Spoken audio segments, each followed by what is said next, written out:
You are listening to the Human Care Podcast, part of the Invisible, Not Broken network. I'm your host, Eva Minkoff. On this show, I have candid conversations with chronic illness warriors and health practitioners who are redefining what it means to be human when faced with health challenges. In today's episode, I chat with Nancy Jane Smith. Nancy is a counselor specializing in high-functioning anxiety, author of The Happier Approach, and a mental health advocate. She is simultaneously the primary caretaker of her husband with chronic epilepsy and now the primary caretaker of herself after being diagnosed with ankylosing spondylitis last year. Our conversation explores how to practice kindness with ourselves and others, how to balance care with ourselves and others, and the three personified thoughts we have that Nancy has identified as ways we either positively or negatively impact how we feel and react in life, especially with chronic illness. I loved this episode because we got really comfortable with vulnerability as we continued to talk. Managing ourselves and our loved ones while being sick is still a struggle for us both, and it was great to be honest about it, while also feeling confident in the ability to provide guidance. Nancy was insightful and super easy to be with. I can see why she's known to be such a wonderful counselor and coach. I'm really glad that you're coming on today because I think you have something really important to talk about that we really haven't focused on for this podcast yet. What it's like to have a loved one with a chronic illness while being diagnosed with a chronic illness yourself, and what are the both physical and emotional limitations or difficulties around that. So would you like to start with your story? Whatever way you would like to tell it, from wherever you would like to tell it. Sure. So I am 47 years old. We'll just go with the basic demographics here. And I was diagnosed early last year with spondylitis, which is a form of inflammatory arthritis that it mostly affects people's backs. I also happen to have it in my smaller joints in my wrists and hands, ankles and shoulders. And it kind of just came out of nowhere. I think I've always had, ironically, in my profession, I work with high-functioning anxiety, which is a form of anxiety that you kind of push yourself through everything. So when you feel anxiety, you push yourself harder. So I think I've probably had this chronic pain, spondyloarthritis for many, many, many years, but I just took it as a suck it up, buttercup, keep moving along, and never thought that that it was a problem. Even to the point where I was having stomach pain. How I got diagnosed just fascinates me because I was having stomach pain and I kept saying, I'm having stomach pain. Got all these doctors, got all these tests run. Nothing kept coming up. And my primary care, God love him, he stuck with me and he was like, let's just keep getting blood work. We're going to do blood work every few weeks. And my inflammation markers just kept coming back high. And he was like, do you have any pain? And I'm like, no, I have the stomach pain. And he was like, no, like, do you have joint pain or back pain or anything? And I would be like, well, yeah, but it's the stomach pain that's the problem. That stuff is just because I'm out of shape and I'm getting older, and that's why I have the pain. Like, I never thought to complain about it because I was just telling myself I'm fat and out of shape. And that's why I have this pain. And so it wasn't until he was like, we got to get you into a rheumatologist and get this checked out because you shouldn't have these inflammatory markers. So I ended up going to the rheumatologist and she was like, yeah, you have this ankylosing spondylitis. They found in my back, and my brother has the same thing. So it's a genetic connection. And all of a sudden it was like my stomach pain kind of went away. And I realized that was okay for me to focus on because I think my body was telling me something's wrong. And so we're going to focus you on the stomach pain because you'll complain about stomach pain, but you won't complain about the other things because you'll say it's because you're fat and out of shape. So I ended up with this diagnosis of ankylosing spondylitis. Meanwhile, my husband has had epilepsy since he was 8 years old. And which involves multiple mini seizures a day and grand malls every few months. He usually has 2 or 3 at a time. And so it has left him unable to work, unable to drive. He stays at home and takes care of the house, so to speak. And so it really has turned our lives kind of on its head, because now I've been suffering with my own chronic pain and have a new appreciation for that idea of chronic illness. My dad had chronic illness and my mom did not have patience for him. And so I learned early on not to have patience for chronic illness, and that you should just be able to suck it up. You should just be able to power through. What's your problem? Like, I have a lot of inner critic around this topic. And so ironic, I think I just how the universe works out is just so ironic that here I have so many issues around chronic pain and so many of my own misconceptions, and then here I am, I'm living with it, and I'm loving a man who has it as well. So I think that's just the universe. This is my ultimate lesson, I think. Somehow we're all provided those lessons in one way. Yeah. Right? Oh, it's so true. When you say that the lack of patience for basically being a patient, it was just that was it denying the reality of someone's pain, or just that it didn't matter? Denying the reality that they should be able to get over it, and that they're making a mountain out of a molehill, and that they're being overly dramatic. And if they would just get it together, this wouldn't be a problem. And that is, unfortunately, I was telling you before we started recording, like, I'm still in the midst of this. Like I still am, like, I'm not under control. We haven't found any meds that work. And I'm actively working at reprogramming those thoughts to myself, because that's the crap I'm telling myself about, that I should be able to just suck this up and keep going. And if I'm tired, it shouldn't matter, because I should be able to keep going, because I used to be able to keep going. What's the problem? And so it's such a bizarre world of denying your own body. Like, here my body is screaming, I'm in pain, we need to stop. And I'm like, no, keep going. This isn't real. And it's really messes with you. What about when you got a diagnosis? What was that moment like for you? It wasn't anything. If anything, it was like, I have this really bizarro disease, and my brother had it, and he had it so much worse because he was at the point where he couldn't walk. And so I just kept comparing myself to him, and compared to him, mine is nothing. And so I really belittled mine more and more and more, that I shouldn't be complaining about mine because it's not that bad. So and everyone, I think it's gone on so long, because when I got the diagnosis, everyone was like, oh, everyone, meaning in my family and my doctor, who I love, fortunately, was like, this will be quick. We'll figure out the right biologic. We'll figure out the right cocktail, and you'll be in remission, and it'll be great. And that hasn't happened yet. And it just keeps dragging on and on and on. And, I said to my husband recently, at some point I need to come to an acceptance that we may not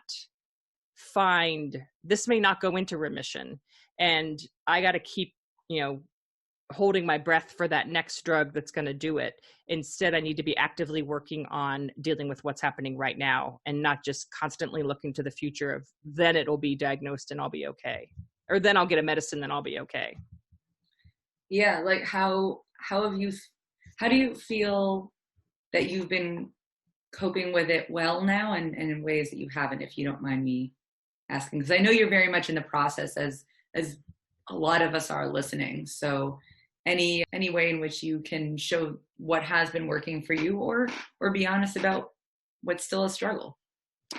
I would say what I am definitely getting better at listening to myself, and like knowing that for some reason I'm the opposite of a lot of people that have inflammatory arthritis, in that my mornings are good. Like, my brain is working in the morning. I can accomplish stuff in the morning. And it used to be the opposite for me. Like, I would take my mornings off and I would do the bulk of my work in the afternoon. And so now, to recognize I can't just push everything to the afternoon, like by 4:00 I'm done. and that's okay. And just giving myself that break is, and switching my schedule around and being honest about where I am is helpful. And one of the things I don't do well is by 8 o'clock every night, I'm usually either asleep on the couch or wanting to be asleep on the couch. Like, I'm just so freaking tired. And every night, I think my husband is so tired of me. I just need to accept that that's my reality right now. I'm going to be in bed by 8 o'clock every night. It's too much not to be. It's too exhausting. But I will continually push myself to be like, no, I can make it till 9. I can make it to 9:30. Like, there's some badge of honor if I don't go to bed till 9:30. Like, who cares what time you go to bed? But I have that's something I don't do well, is put up these imaginary, this disease isn't getting me down if I can do blah, and I'll throw some imaginary thing up there. Right. I know what you're talking about. It's like we set these, I don't know, requirements for us to reach a certain standard of valuable.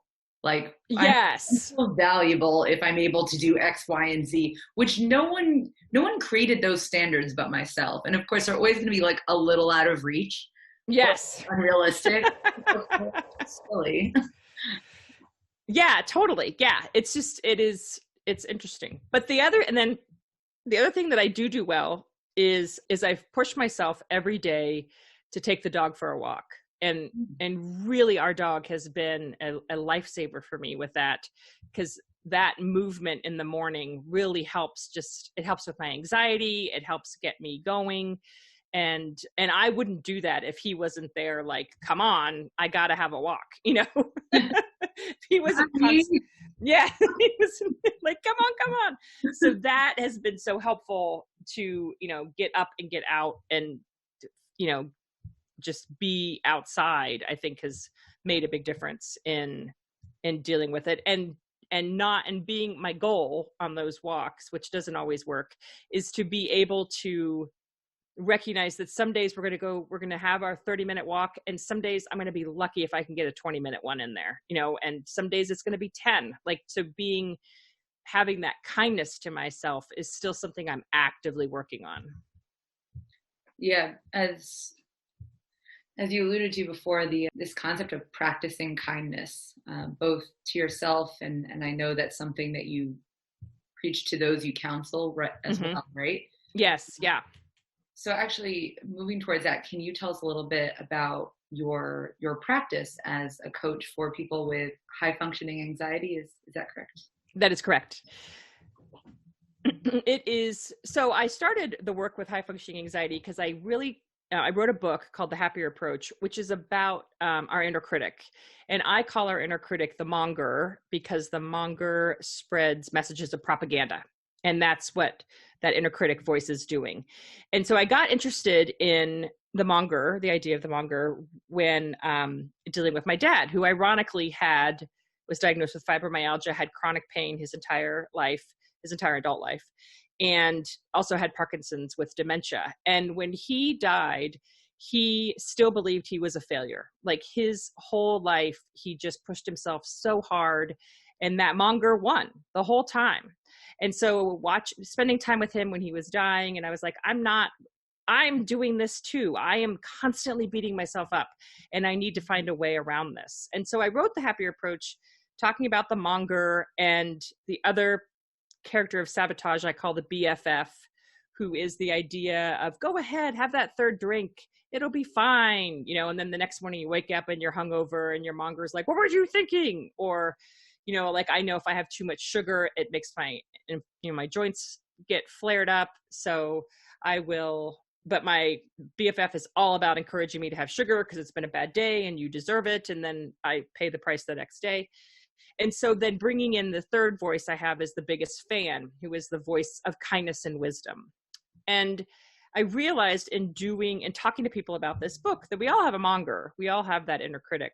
But there are some of us that have, and I'm one of these people, that has a monger who is just like, controls every move of every day, who is just like constantly in your ear telling you how much you suck and what a loser and how you missed the mark and pushing.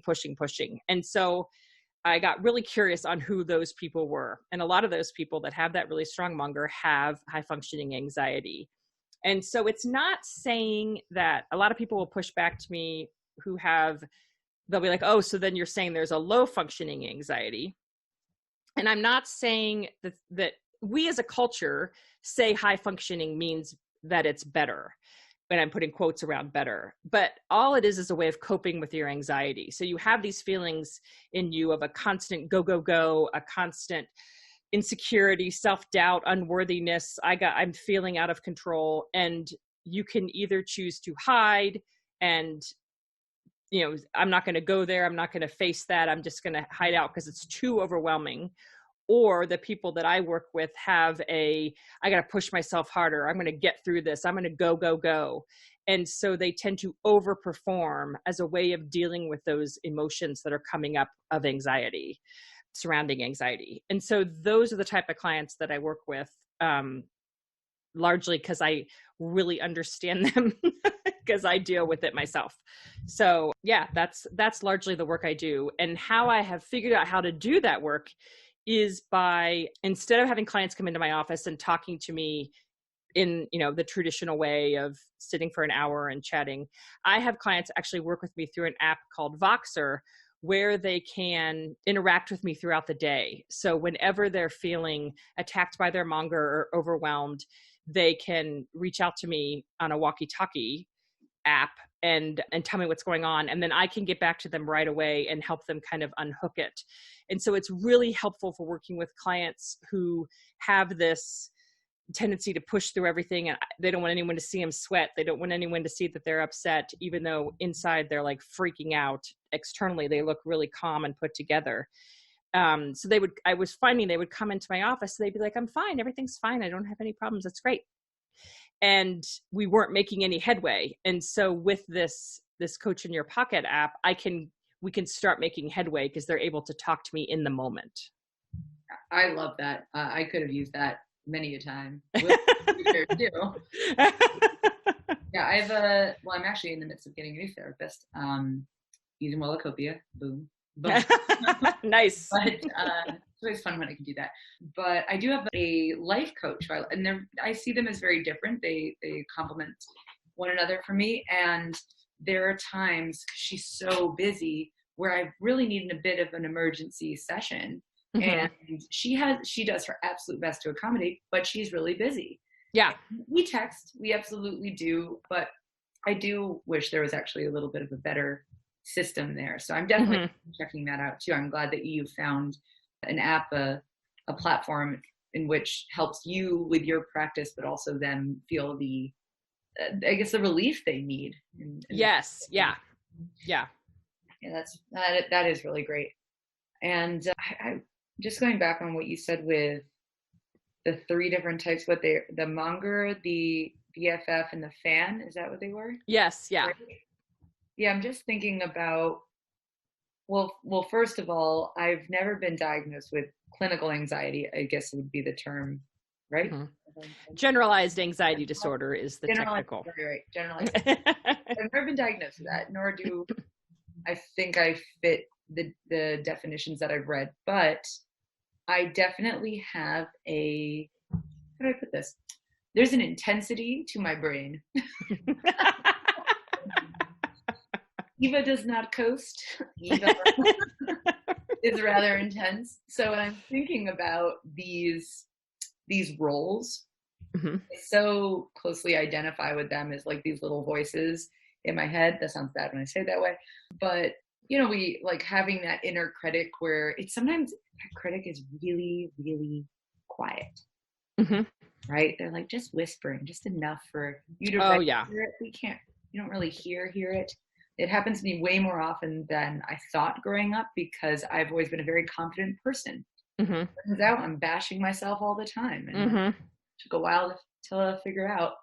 And then the BFF, to me, tell me if this is what you meant by it, but it's almost like the angel and the devil. Mm-hmm. Whatever is going to let you, or you're allowing you to give into your emotional desires, or your, you could say your childish desires, or Yes. your, Mm-hmm. yeah, your, when I think of childish, it means there's really no, not necessarily logic behind it. It's just whatever you feel, and there's no filter. And Right. Yeah.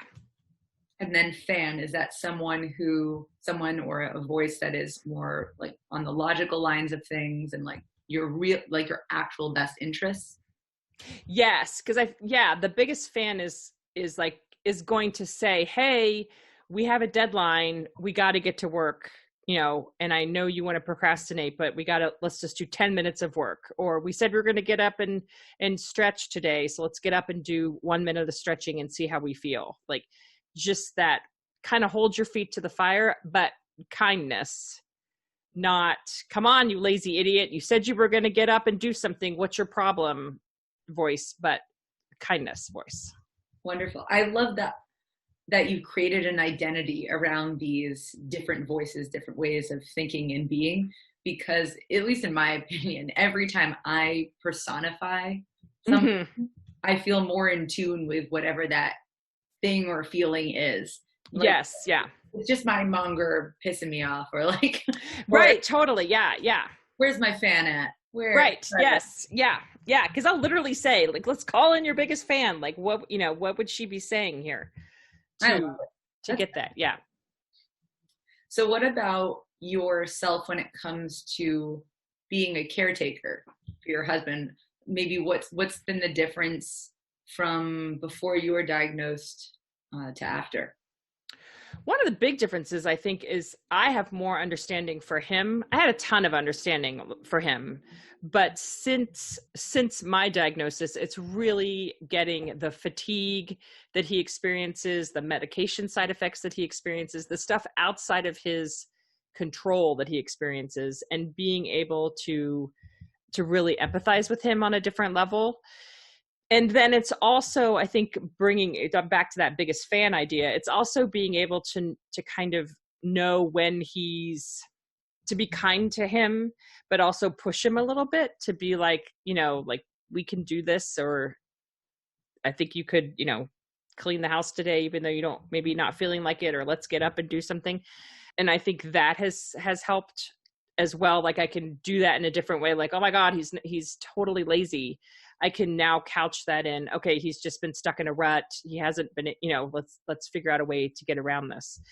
So I think that those are big ways that it has helped. And how it's gotten exhausting, is because I used to be able, if he was operating at 20%, I could operate at 120% and make up that difference.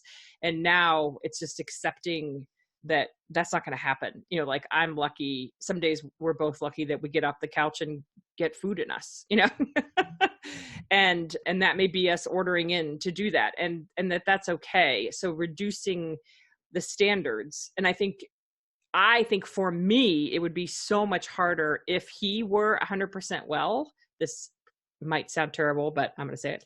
If he were 100% well, that would really, I wouldn't be able to be as accepting as where I am, because I would constantly be comparing myself to him and constantly be telling myself that I'm not enough and I should be like him and what's my problem. And he allows me to accept where I'm at and to be like, this is hard and you're struggling, and that's okay. Even last night we had a conversation. I said, do you think I complain about my pain too much? And he said, yeah, there are times I get tired of hearing about your pain. And I was like, oh, like I immediately got, pissy. And then I was like, yeah. And then I luckily for him, I walked out to go let the dog out, so he didn't see my face being like, what the hell? You get sick. I'm in pain all the time. Why are you, and then I thought, yeah, he's going to get sick of hearing about it. I get sick of hearing about how, he's upset that his brain isn't functioning right. Like, that's just being with someone. That doesn't mean you don't have empathy for them or compassion for them. It's just like, yeah, sometimes I wish this wasn't the reality we were in. And I think the fact that we can have those. And so I came back in the room and I said, I think that, that totally makes sense. And I said, at first I was a little pissy, but I came back around, and he's like, yeah, because basically you're asking me, am I a human being who's occasionally going to get annoyed with this? And yeah, I am.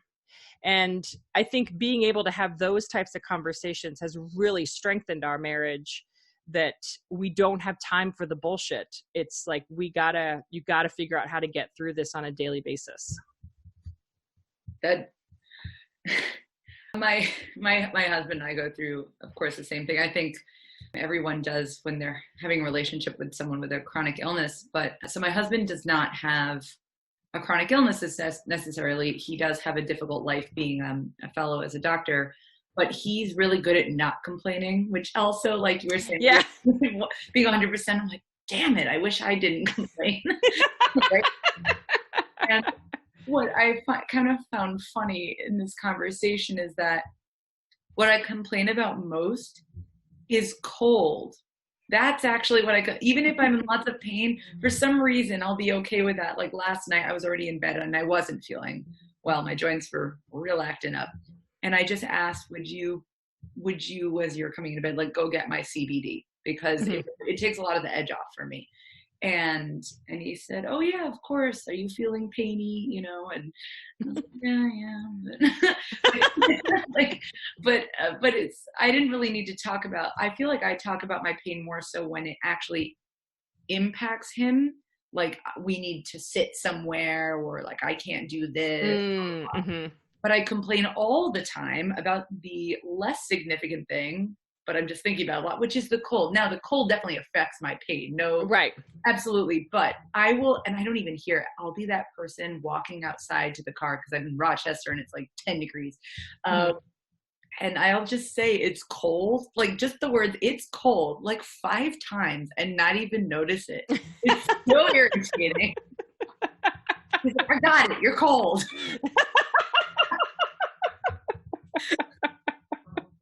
It's like, I totally get why you would find that annoying. I don't even notice it. It's just like, right. Yeah.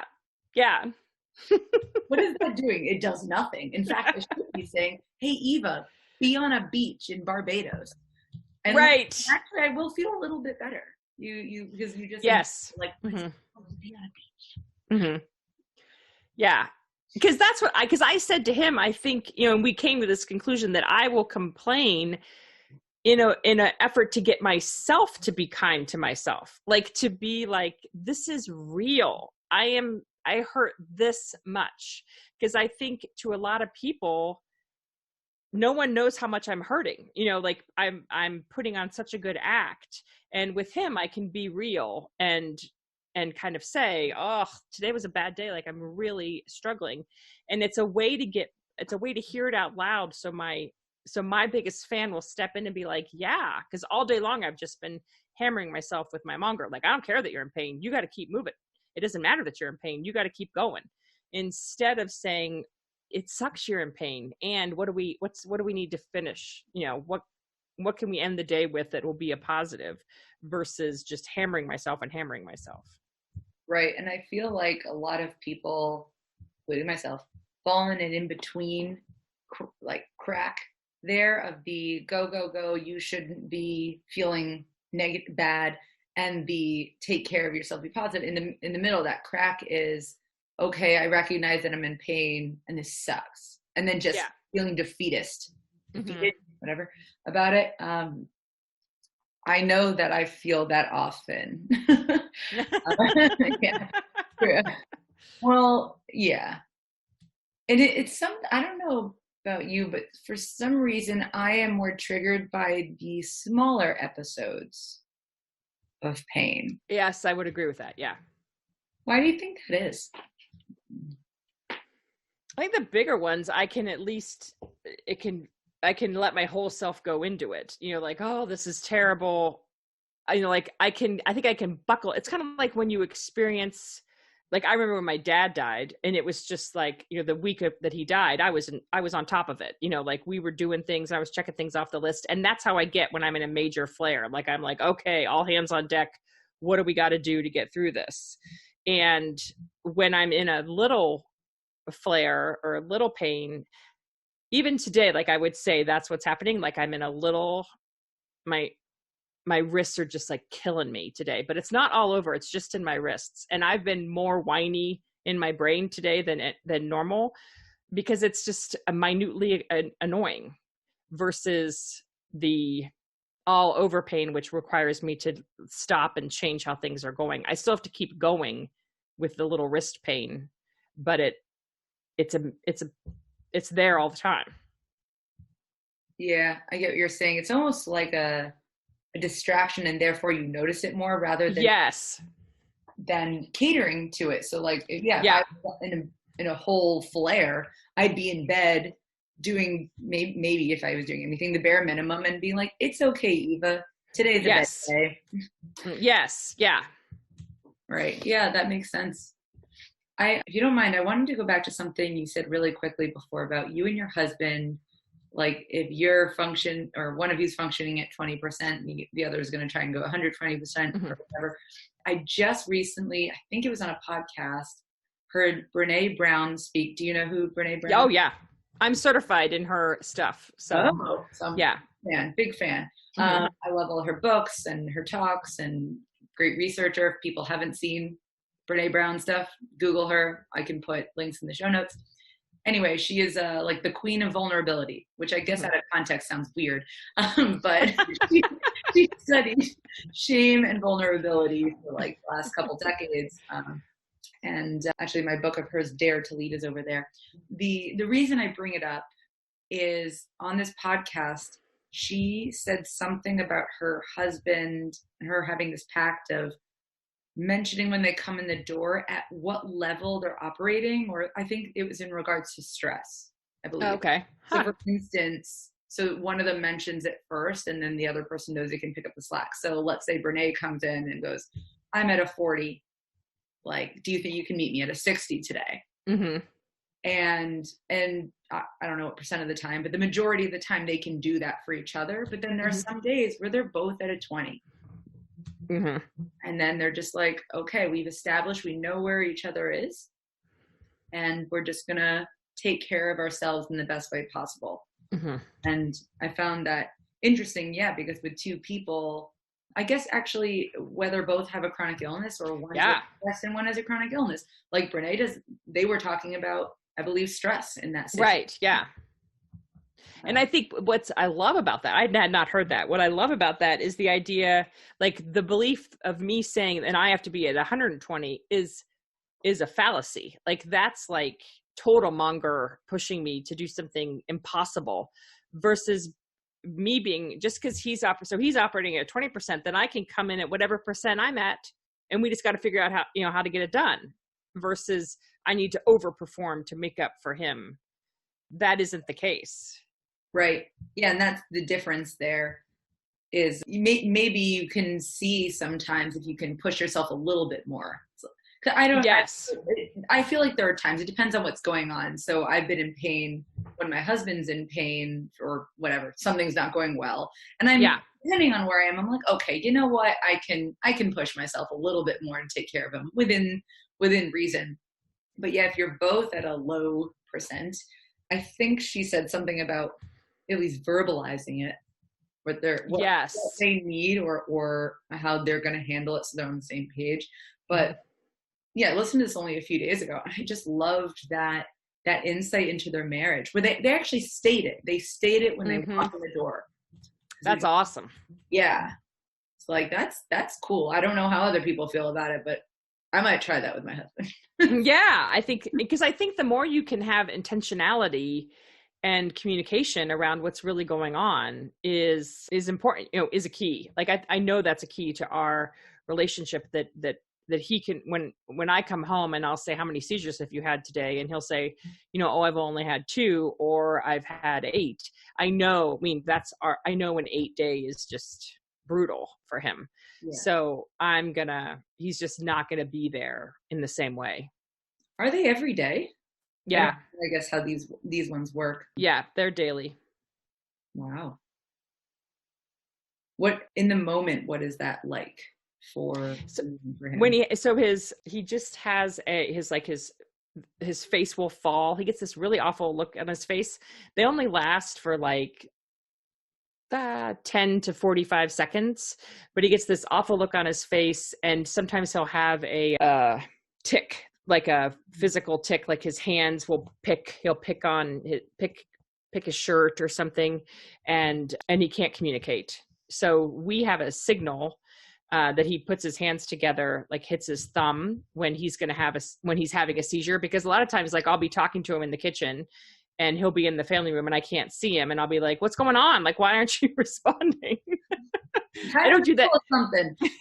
I don't do that as much now as I used to, but I'll be like, oh crap, he's having a seizure. And then I'll go into the family room and he'll give me the signal to be like, because it's awful when you're talking to him and then we were out to dinner last week with friends and he had one at the dinner table and they were like, what's wrong? Because his face just fell. His face looks like he's looking at you like, what the fuck? Like that's what it. And so if you're talking to him and you see that and all this, you're just like, why are you so angry all of a sudden? So I have to be like, oh, he's having a seizure. And then he usually can come out of them pretty quickly. But someone had said, and another friend of ours who has seizures, she had said that every seizure she has, whether it's a grand mal, which is the traditional kind that everyone's seen on TV, or these mini seizures, she feels like she ran a marathon. Like they just suck so much out of you. So knowing that has always been helpful for me to recognize they look like they're nothing because they're 30 seconds and done, but what it's doing to his brain is much more intense. Wow. So I assume that's impacted a lot of his social life or abilities to do things with work. Yeah. So when we got married, he was working and he has a strong passion for swimming lessons. He loves teaching people how to swim. And so he managed a local swim club, but we decided it'd be better for him not to work because his seizures were really active. And we thought the stress was triggering that. And I had, at the time we got married, I was like, we're going to fix this. We're going to get the best doctor. And I was all kinds of hopeful on how we were going to fix him. Not that I needed him to be fixed, but just he had not done a lot of great. I think we've lost Nancy for a sec. And so we got got him into a neurologist and who specialized in epilepsy. And then this past year he had a SEEG procedure where they put electrodes into your brain, and he had that done and was in the hospital for 13 days while they were trying to figure out where his seizures were come from. They figured out where they were coming from. We went in to get that area of his brain ablated, hoping that would at least end his seizures on meds, because he's on meds and he still is having seizures. And he was seizure free for 7 whole days. And then they came back and he's still having them. So that was all of 2019 was kind of a bust when it comes to his care. So right now we're kind of just reeling from what are the deficits he's having because part of his brain was ablated. What are the deficits he's having because he's on these really intense meds? What are the deficits he's having because he's having these mini seizures every day? And, the area of the brain that they ablated is an area that controls apathy. And so he said it so well. We were at the surgeon's office and he said, when you throw a piece of trash in the trash can and you miss, and he's like, when I do that, I'm just kind of like, look at that. I missed. And he's like, that's how I feel about everything in my life right now. And so that has been really hard for me, especially because he just had a lot of passions and interests, and now he's just kind of like on everything that is happening. So they said that may change, and who knows where that's going to go. But those kind of things, his condition definitely is changing at any time because you never know what the next seizure is going to do to him. Oh, I see. Yeah. If you don't mind me asking, I feel like there's a mini elephant in the room. Not a big elephant, mini elephant. cute little elephant. So given your background with your mother and your father, you mentioned that there wasn't patience for chronic illness. Mm-hmm. It just seems like maybe weakness in general with. Yes. Yeah. Yeah. You married your husband knowing that he has this condition. Mm-hmm. And yet you said that you still didn't accept one being chronically ill until you started, and you're still even having that struggle with yourself. Mm-hmm. So I don't know exactly how to ask this, but like, what was going through your mind when you fell in love with someone who is sick? Because I think the issue for me is pain, is the invisibility of pain. Because you can see. He has the seizures. I can be like, he's having them. This is what's wrong with him. And honestly, I just fell in love with him. Well, and he happened to have epilepsy. Like it didn't even factor into. And I think even if you would have said, oh, Nancy, you're going to be dealing like this epilepsy is going to be, there's an awesome, I can't think of the name of it. Is it The Moth? The storytelling podcast. I think it's called The Moth, and it's called Me, Her, and Epilepsy is the name of this Moth podcast. It's a storytelling. They stand up on a stage and they tell these stories. But anyway, this guy talks about how epilepsy is the third thing in their marriage, and his wife has epilepsy and how he will always be dealing with it. And when I listened to that podcast before we got married, I just cried because it was that's exactly what it is. And I always had an acceptance of it. I remember my dad taking me aside and being like, really, this is going to be hard. Like, what are you doing? And I was like, I don't care. I mean, this is him. So, and I didn't get married till I was almost 40. So I waited a long time to find him. But with mine, it's pain. And so it's invisible and no one can see it. And I know my dad had invisible pain. And that's what my mom was constantly shaming him for. And because I can remember that right before he died, she wanted him to go to Florida.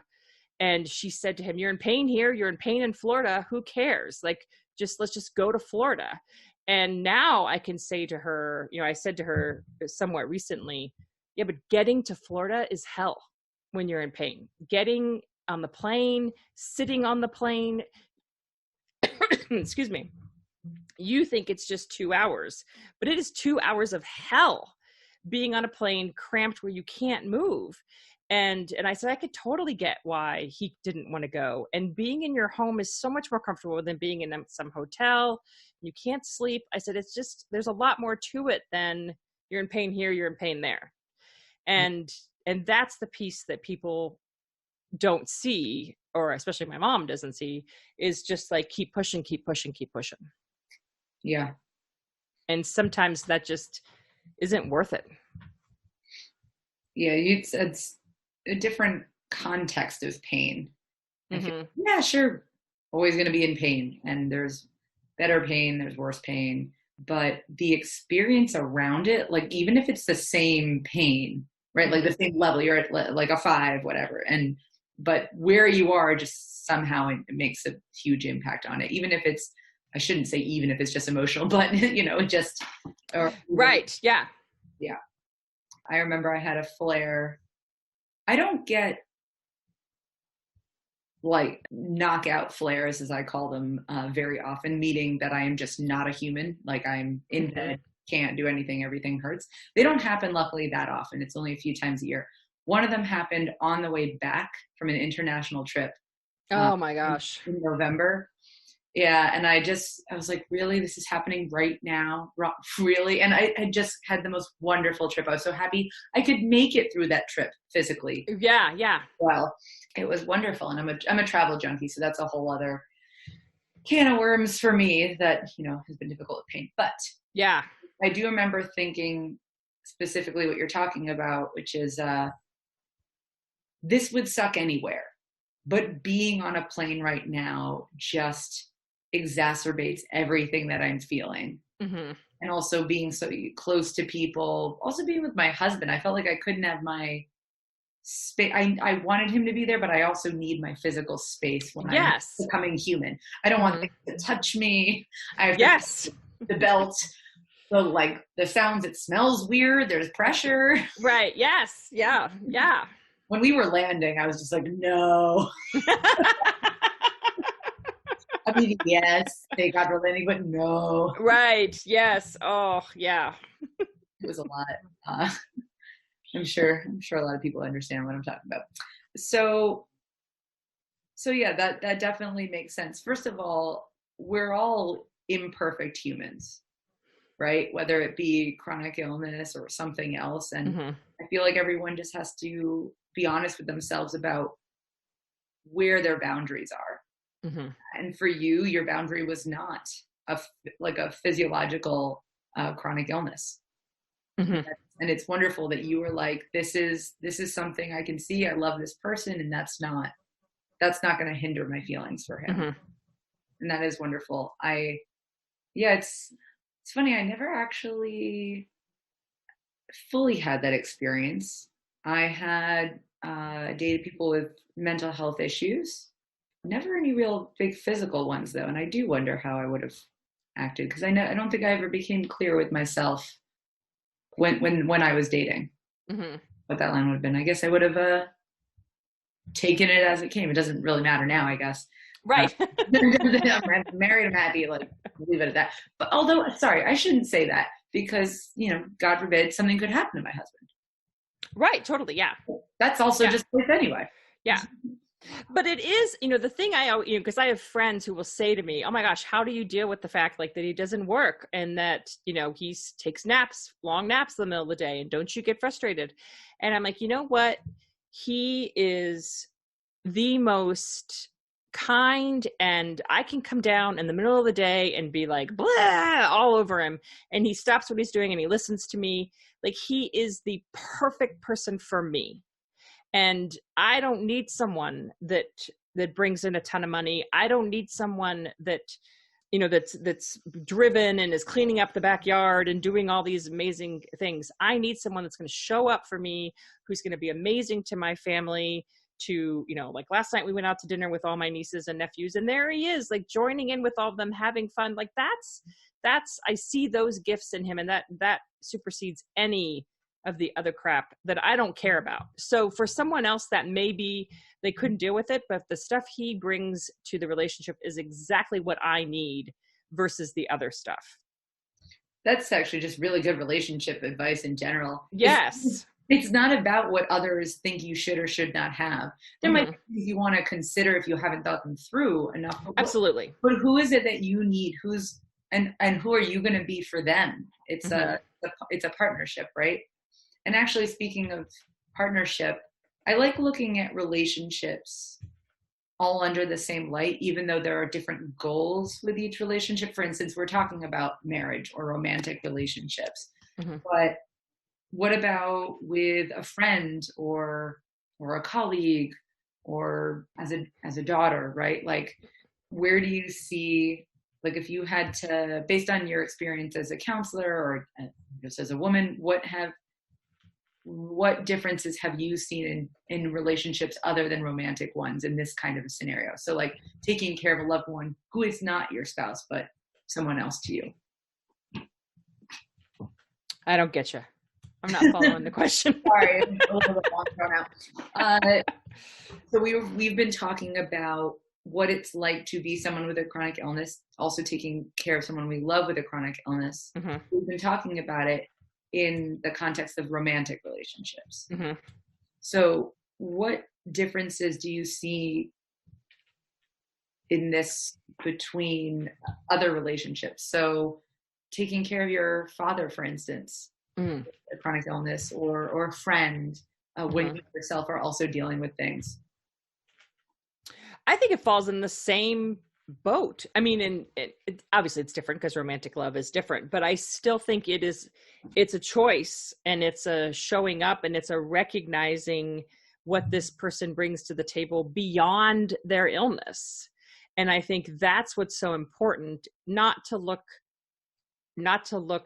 ignore the illness, but to be able to look beyond it and see the whole person.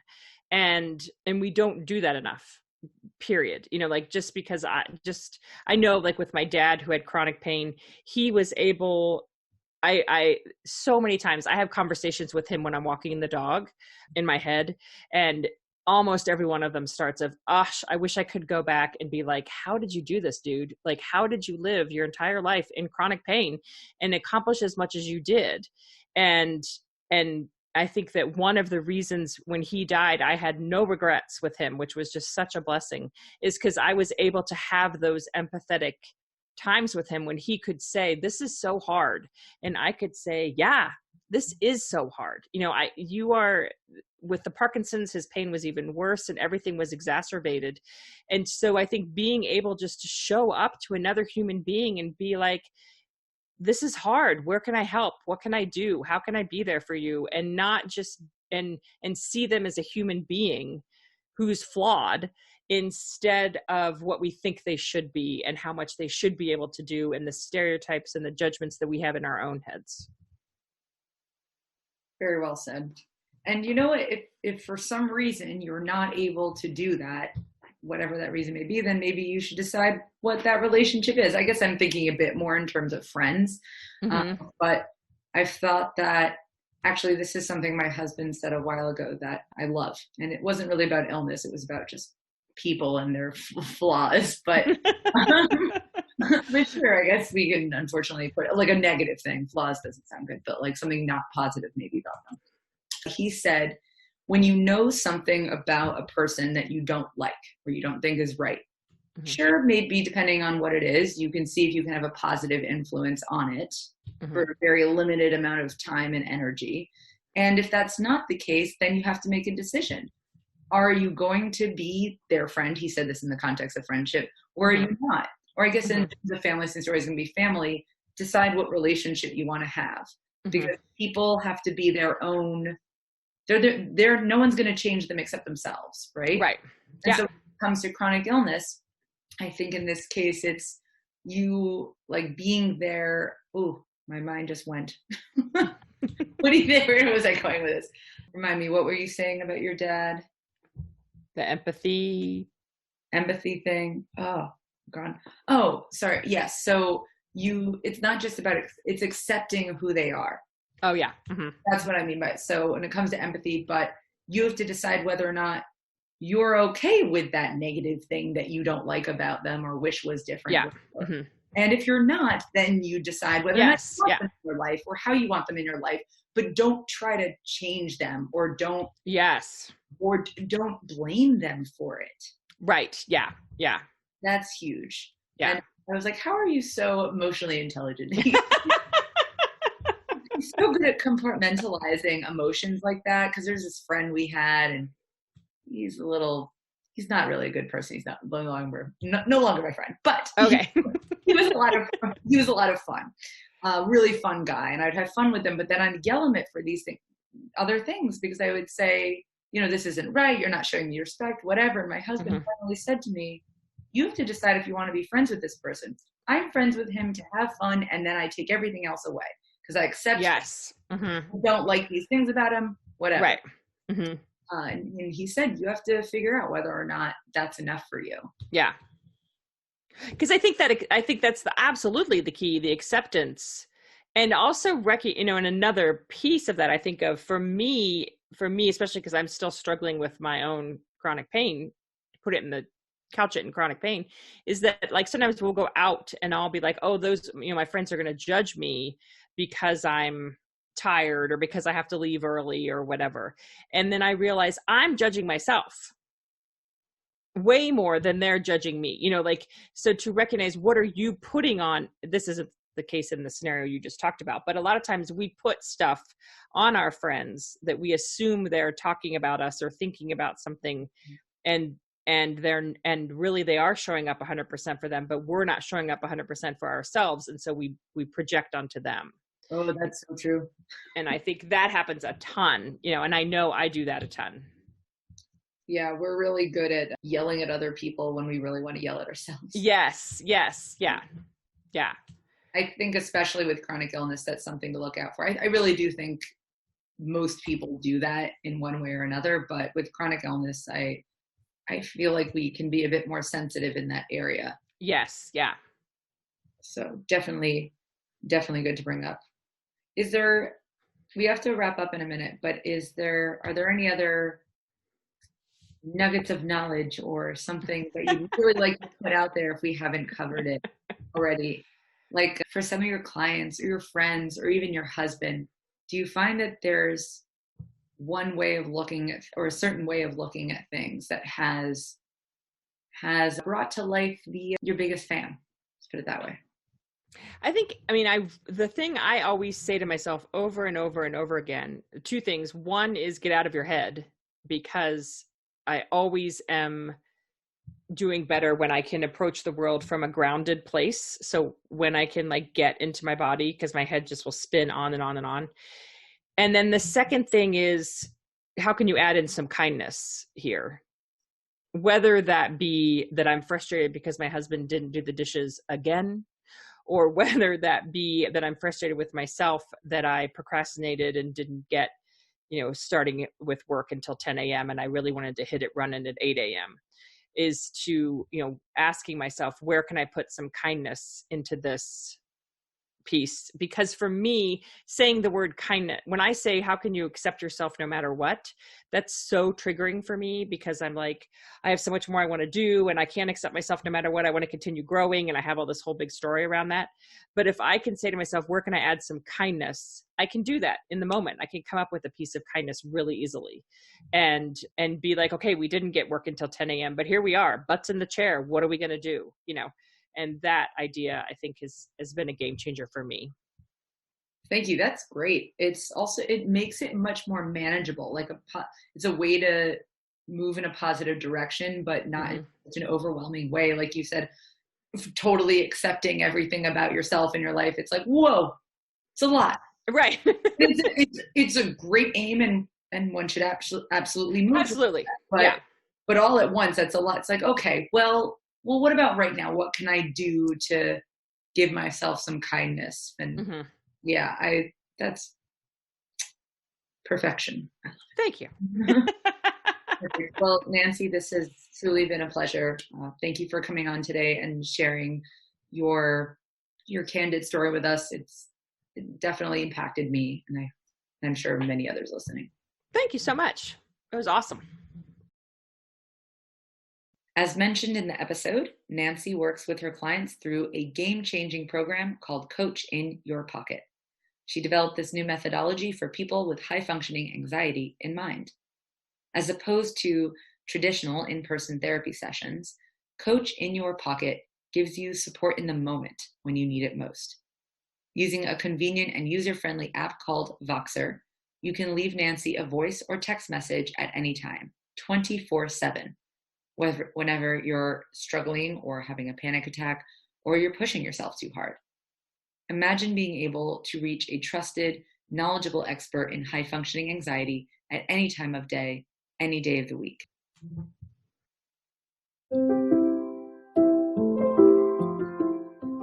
Thanks for listening to another episode of the Human Care Podcast, part of the Invisible Not Broken podcast network. If you haven't already, please take the next 30 seconds to do these 3 things. Hit our subscribe button, leave feedback with a review, and share this episode with a loved one. Don't forget to check out our official Invisible Not Broken Network Facebook group. Please join us in our community conversations where you can ask questions, connect with fellow invisible illness peers, and make suggestions for the podcast. Visit facebook.com/groups/invisiblenotbroken. And this link will, of course, be in the show notes. Also, if you ever want to submit a question or suggestion directly, feel free to send an email to chronicillnesspodcast@gmail.com. Thank you again for tuning in and being part of our mission to transform healthcare into human care.